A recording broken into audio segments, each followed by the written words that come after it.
Dear students 12 September 2023 চনত সেৱাৰ ফালৰ পৰা এখন অতি গুৰুত্বপূৰ্ণ জাননী প্ৰকাশ কৰা হয়। এই জাননী অনুসৰি 2024 চনৰ ফেব্ৰুৱাৰী মাহৰ প্ৰথম সপ্তাহৰ পৰা HSLC এক্সামিনেশ্যন হ'ব।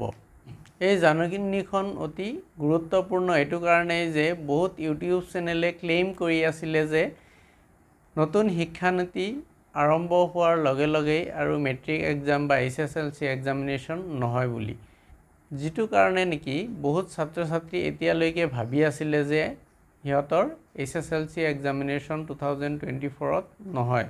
এই বিষয়ত সেৱা বোৰ্ডক বহুত ধন্যবাদ জ্ঞাপন কৰিব লাগিব, কাৰণ বহুত সময় থাকোঁতে ইহঁতে এই নটিচটো প্ৰকাশ কৰিছে, যিটো কাৰণে ছাত্ৰ ছাত্ৰীয়ে গম পাব যে আমাৰ পৰীক্ষাটো হ'ব।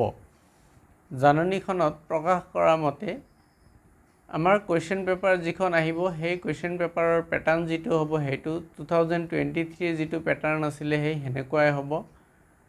4টা বিষয় ইংৰাজী, জেনেৰেল মেথামেটিক্স, জেনেৰেল ছায়েন্স আৰু ছ'চিয়েল ষ্টাডিজ। এই 4টাত আমাৰ 50% MCQ আৰু VSA টাইপ কুৱেশ্যন আহিব আৰু বাকী 50% আমাৰ ডেছক্ৰিপটিভ টাইপ কুৱেশ্যন আহিব। বাকী যি দুটা ছাবজেক্ট আছে ইলেক্টিভ ছাবজেক্ট আৰু MIL, ইয়াতে আমাৰ গোটেইখিনি আগৰ দৰে যেনেকুৱা ডেছক্ৰিপটিভ টাইপ আছিলে তেনেকুৱা ধৰণৰ আহিব। এইখিনিত আমাৰ MCQ নাহিব। কিন্তু 2024ৰ যিটো এনচাৰ বুকলেট আছে ইয়াতে অলপ পৰিৱৰ্তন আছে। 2023ত যিটো MCQ আছিলে তাৰ কাৰণে ছেপাৰেট এনচাৰ বুকলেট আছিলে য'ত লিখিব লগা হৈছিলে, কিন্তু 2024ত লিখিব নালাগিব। এইবাৰ ছেপাৰেট এনচাৰ বুকলেট আহিব, তাতে লিখিব নালাগে। সেইটো OMR যেনেকুৱা OMR শ্বীট ভৰাই তেনেকুৱাকৈ ভৰাব লাগিব। যিটো তাতে উল্লেখ কৰা আছে যে ল'ৰা ছোৱালী যেনেকুৱা ধৰণে OMR ফিল কৰে আমাৰ গুণোৎসৱ যিটো এক্সাম হয় তাতে তেনেকুৱা ধৰণৰ OMR ফিল কৰিব লাগিব। কেনেকুৱাকৈ OMR শ্বীট ভৰিব লাগিব এইটোৰ ডিটেইল কিজানি ভৱিষ্যতে সেৱা বোৰ্ডৰ পৰা সদৰি কৰা হ'ব। বাকী যি ডেছক্ৰিপটিভ টাইপ কুৱেশ্যন আছে তাৰ এনচাৰ কৰিবলৈ 16 পেজৰ এখন এনচাৰ বুক দিয়া হ'ব ষ্টুডেণ্টক, এইটো নটিচতে কোৱা আছে। নেক্সট আছে যে কোনবোৰ ষ্টুডেণ্ট 2024ৰ HSLC এক্সামিনেশ্যনত এপিয়াৰ হ'ব পাৰিব। সেইটো 1 নম্বৰত দিয়া আছে যিবিলাক ষ্টুডেণ্ট ৰেগুলাৰ পঢ়ি আছে সেইবিলাকে first unit test, half yearly, second unit test আৰু প্ৰি বৰ্ড এক্সাম দিব লাগিব। সেইবিলাকেহে পৰীক্ষা দিবৰ কাৰণে এলিজিবল হয়। আৰু নেক্সট আৰু এটা আছে যিবিলাক 23ত এক্সাম দিছিলে কিন্তু এক্সাম ক্লিয়াৰ হোৱা নাই আৰু কিবা বিশেষ কাৰণত সিহঁতে ফাৰ্ষ্ট ইউনিট টেষ্ট দিব পৰা নাই, সিহঁতে হাফ ইয়াৰলি এক্সাম দিবই লাগিব। ছেকেণ্ড ইউনিট টেষ্ট আৰু প্ৰি বৰ্ড এই 3টা এক্সাম ইহঁতে দিবই লাগিব যদি 2024ৰ HSLC এক্সামিনেশ্যন দিব বিচাৰিছে।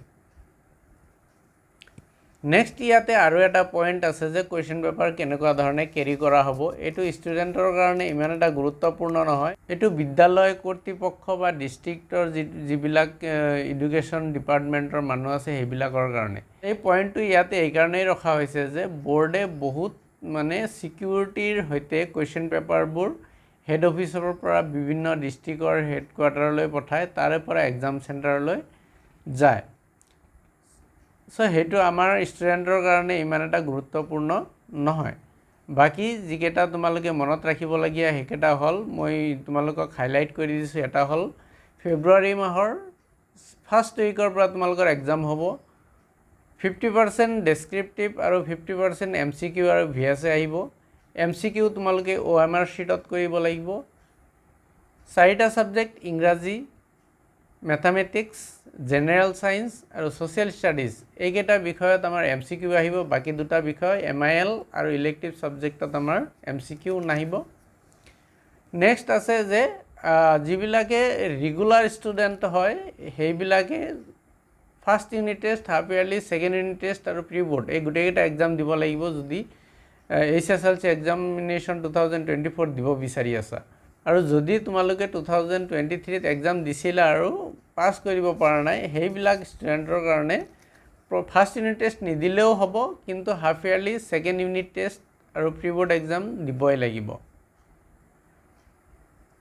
সো ডিয়াৰ ষ্টুডেণ্ট এতিয়াও তোমালোকৰ হাতত বহুত সময় আছে তোমালোকে যদি ভাবি আছিলা যে 2024ত HSLC এক্সামিনেশ্যন নহয় আশা কৰিছো তোমালোকে বাকি থকা যি দিন আছে এই দিন কেইটা তোমালোকে ভালদৰে পঢ়িবা আৰু এক্সামত ভাল ৰিজাল্ট কৰিব পাৰিবা যদি এতিয়ালৈকে তোমালোকৰ লগৰ কেইটাই যদি ইনফৰমেশনটো পোৱা নাই তেতিয়াহলে ভিডিওটো শেয়াৰ কৰিবা যদি ভিডিওটো ভাল লাগিছে তেতিয়াহলে লাইক কৰিবা আৰু কমেন্টছো তাৰ লগত কৰি দিবা ধন্যবাদ